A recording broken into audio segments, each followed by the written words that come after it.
Good morning. Today is the day of my port placement.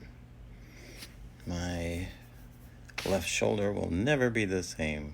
That's what I'm thinking. But I had this thought in the bathroom just now that I want to get started, right, with this whole therapy and getting this thing beat. So this is a step in that direction. So it could be seen as a positive thing. So I'm ready. It's almost time to leave the house here and go for the surgery center. So exciting in a way. Yeah, hoping they can find a vein, because when they do these IVs to put the sedative in, sometimes it's hard on my body to find a vein.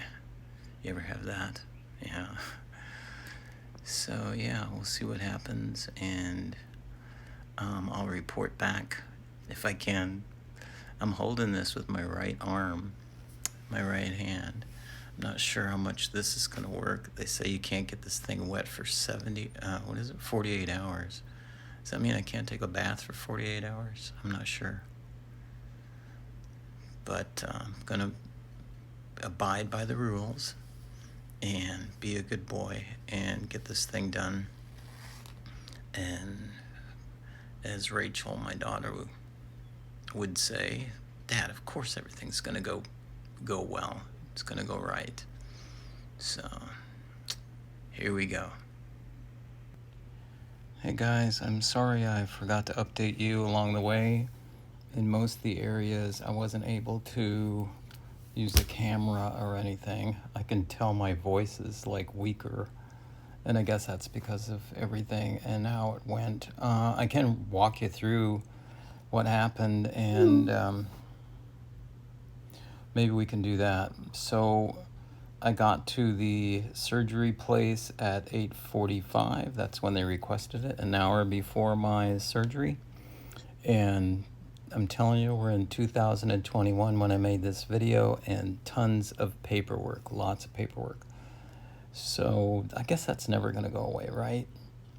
So I sat down and did actually there wasn't too much sitting down because I had completed a lot of the paperwork. They send it home with you like homework, right? And I had to sign a bunch of stuff in front of them, which was required, and I knew I was going to have to do that. And then it wasn't long, you're sitting there watching HGTV in the waiting room, and they come and get me.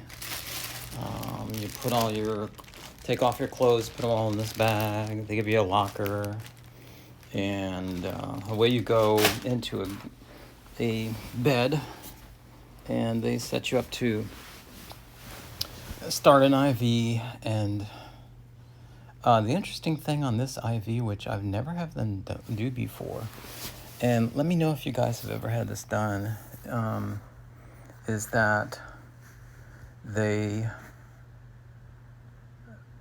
give you like a small dose of lidocaine. I guess that's what you call it, lidocaine. You guys know I don't know these things, but it deadened the back of my hand so they could find a vein to start the IV. And she goes, that's the way we do it here. We don't want to injure our patients in any way, but it does burn going in at first. As a matter of fact, this is the first time I kind of like jerked a little bit. She said, hold still. And then immediately found a beautiful vein, got my IV going, and I didn't feel the needle in there at all because of the painkiller, which was just a beautiful thing. Then the anesthesiologist that came in was this guy, and I don't know, I mean, before this thing hit me and before I started doing this diet, which also had a place in me losing weight, but I believe also, now that I look back at my numbers, that the illness in itself caused me to lose weight as well. So I gotta admit to that. I used to look, you can see some of the pictures on some of my posts. I looked a little bit younger than my age. People would always say that, man, you don't look like you're 65. Now I kind of like, it's like things about my hair care. I mean, I like it. I like to look nice.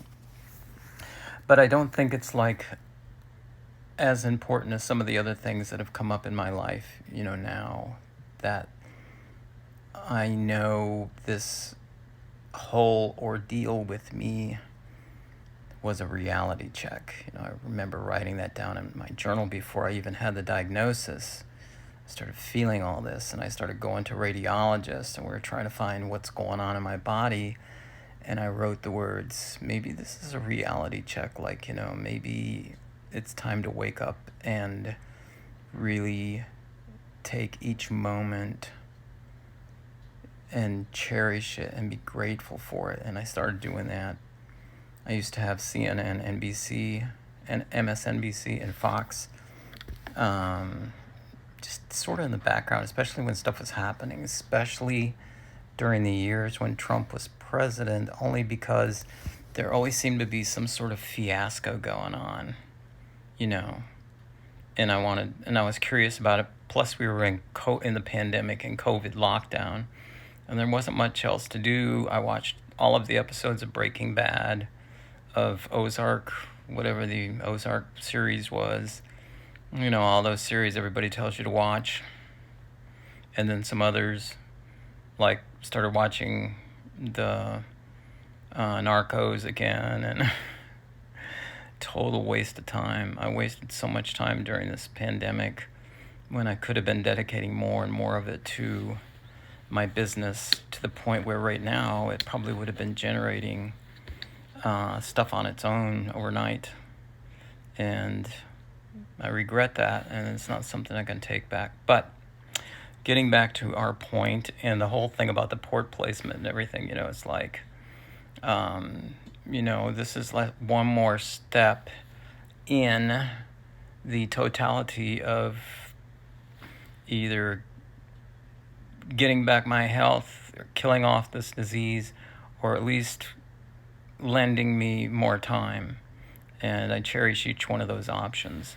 So even though it's a wake-up call, it's sort of like, this is a step in the right direction, something we got to do. So the anesthesiologist guy was like 100 years old, and I thought, well, he still must be doing a good job, or they would say, hey, you made a mistake on the last guy, it's like, maybe you should think about retiring, or and then I think anesthesiologists, they make a lot of good money. This guy's still working. Maybe he's buying, some kind of crazy neat thing, or maybe just socking money away to leave as a legacy for his kids. You never know what somebody's circumstances are. I always find it interesting. I always start wondering about that. And probably that's what makes me drift off to sleep in these situations so easily, because I do a lot of, that kind of thinking. So the anesthesiologist helper, the nurse guy, Chris, and I don't know what they're called. They may be called like a step anesthesiologist. I don't know. I'm sure that they have training of some kind, right? Got my Keto Coffee going on here. Everything I've created just tastes so good, and I'm so happy because, if you get into some kind of diet that's absolutely disgusting, you're not going to follow through with it. And this, I know I will. So I'm happy for that. So Chris told me, I'm going to give you some light stuff that's going to make you feel happy. And then when we get to do the operation, it's more serious stuff. And he said a lot of times people will drift off to sleep with that first one. And that has been my case 100% of the time that I've gone in for any kind of procedure. They do this 2-step thing. I don't know if that's common, but I guess so.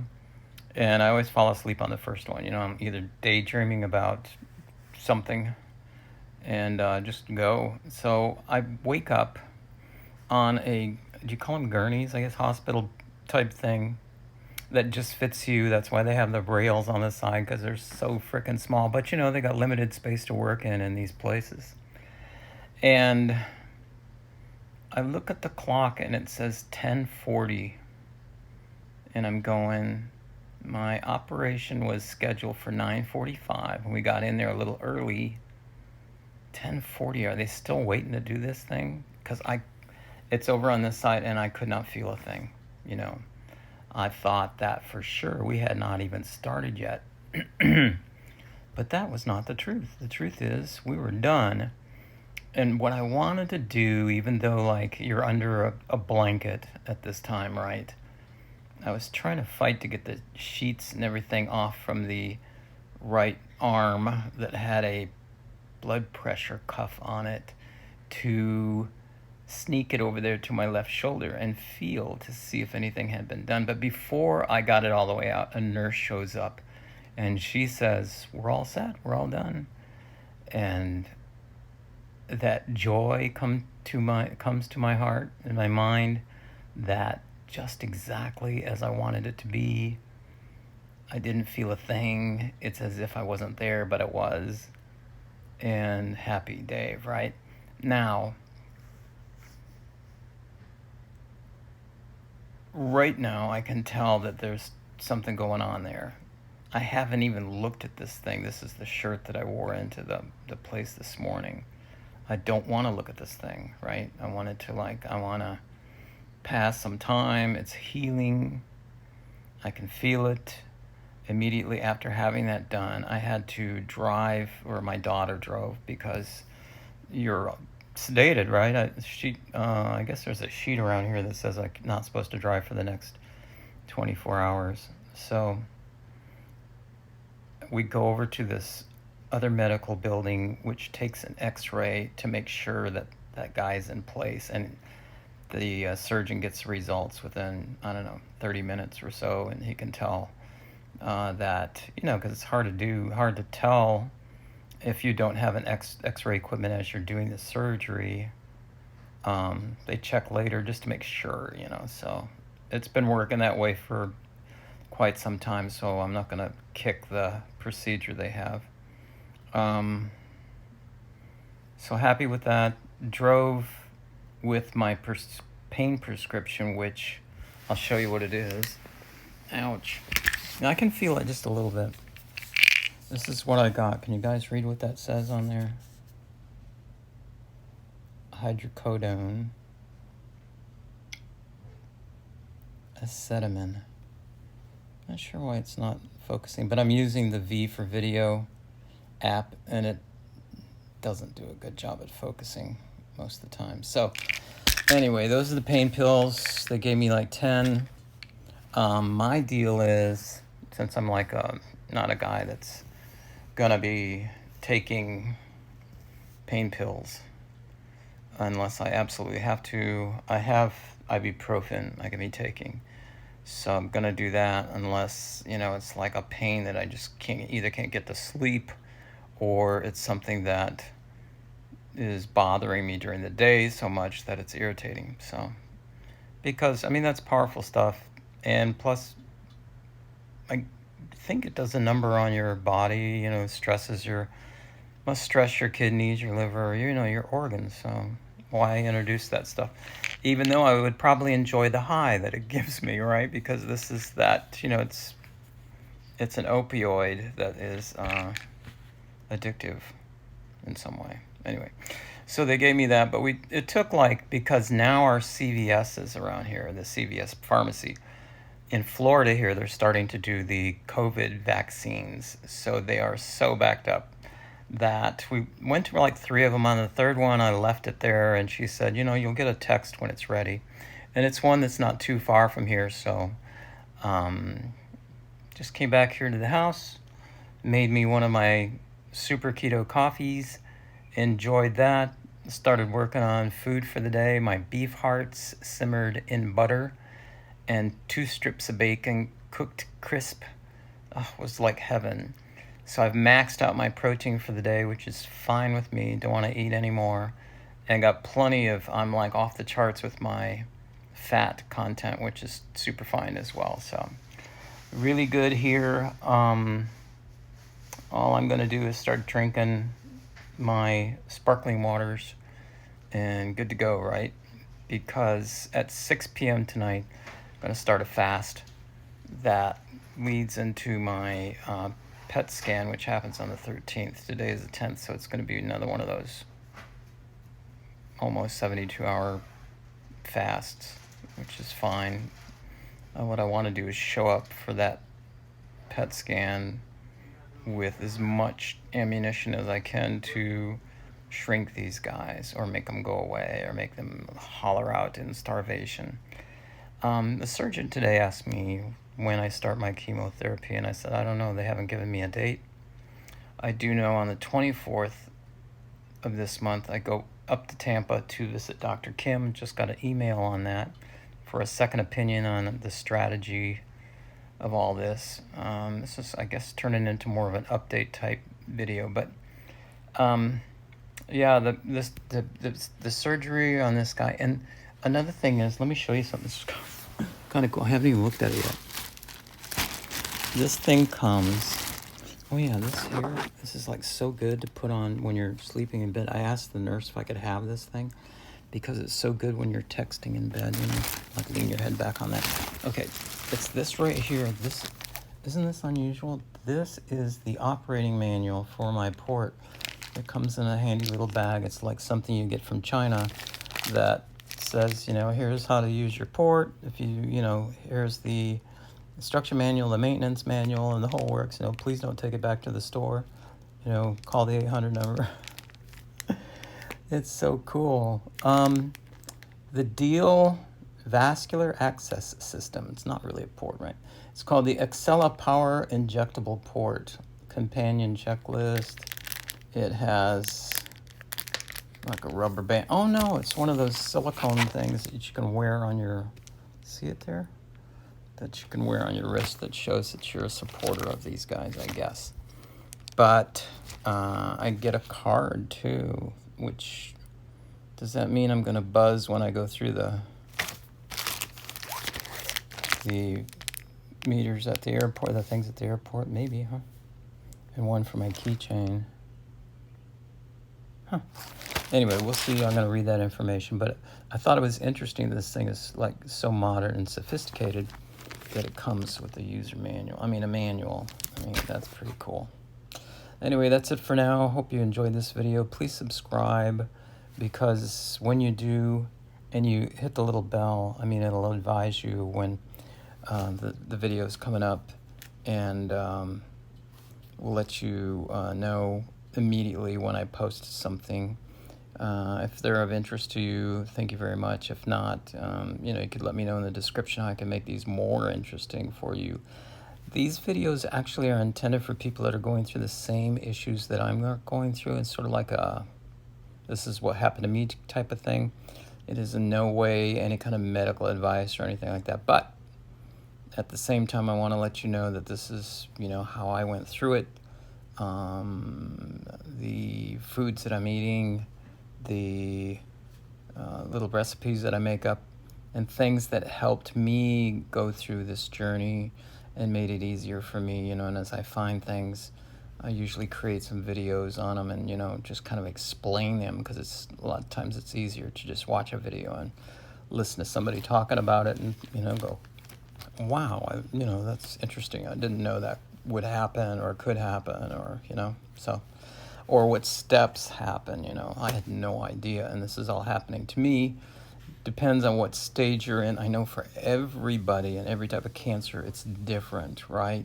But there are a lot of things that are very similar, right? Like this therapeutic keto diet, there's only one of those, and it works in a variety of cancers. The fasting part, same thing. You fast 72 hours before your chemotherapy. It's supposed to do wonders for you. Every day on Twitter, I get more people just saying how it helped them. So obviously that part works, and you should put that into effect for you when you go into chemotherapy. Just don't eat, right? You'll make it. Yeah. All right, so we'll see you on the next one. Thanks so much for watching.